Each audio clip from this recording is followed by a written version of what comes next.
There's no feeling more intense than starting over. If you deleted your homework the day before it was due, as I have, or if you left your wallet at home and you have to go back after spending an hour in the commute. If you won some money at the casino and then put all your winnings on red but it came up black. If you got your best shirt dry cleaned before a wedding and then immediately dropped food on it. If you won an argument with a friend and then later discovered that they just returned to their original view. Starting over is harder than starting up. If you're not ready for that, like if you've already had a bad day, then what you're about to go through might be too much. Feel free to go away and come back. I'll be here. Alright, thanks for coming with me on this trip. I'll understand if you have to take a break at any point.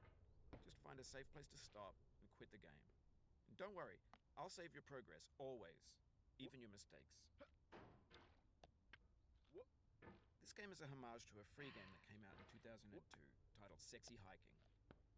The author of that game was Jazuo, a mysterious Czech designer who was known at the time as the father of B games.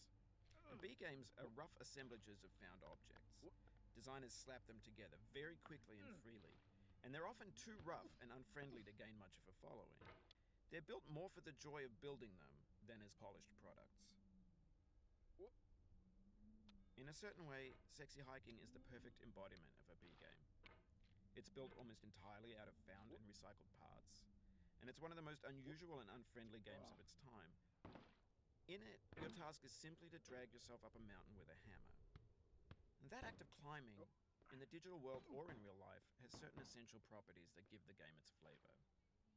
No amount of forward progress is guaranteed. Some cliffs are too sheer or too slippery, and the player is constantly, unremittingly in danger of falling and losing everything. Anyway, when you start Sexy Hiking, you're standing next to this dead tree that blocks the way to the entire rest of the game. It might take you an hour to get over that tree, and a lot of people never got past it. You prod and you poke at it, exploring the limits of your reach and your strength, trying to find a way up and over. And there's a sense of truth in that lack of compromise.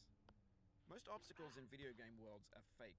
You can be completely confident in your ability to get through them once you have the correct method or the correct equipment or just by spending enough time. In that sense, every pixelated obstacle in Sexy Hiking is real.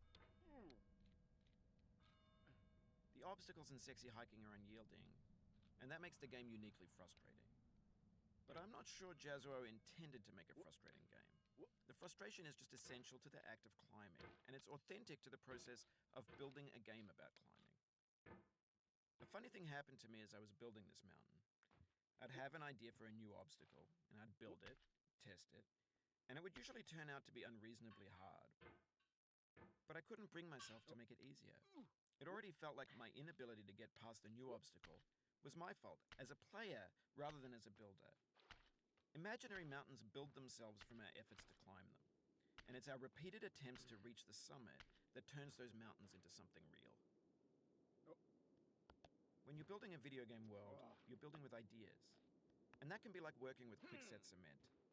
You mold your ideas into a certain shape that can be played with, and in the process of playing with them, they begin to harden and set until they're immutable, like rock. And at that point, you can't change the world, not without breaking it into pieces and starting fresh with new ideas.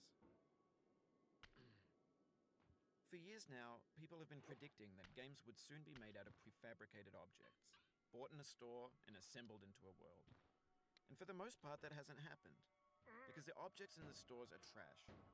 I don't mean they look bad or that they're badly made, although a lot of them are. I mean they're trash in the way that food becomes trash as soon as you put it in the sink. Things are made to be consumed and used in a certain context, and once the moment is gone, they transform into garbage. In the context of technology, those moments pass by in seconds. Over time, we've poured more and more refuse into this vast digital landfill that we call the internet. It now vastly outnumbers and outweighs the things that are fresh and untainted and unused. When everything around us is cultural trash, trash becomes the new medium, the lingua franca of the digital age. And you can build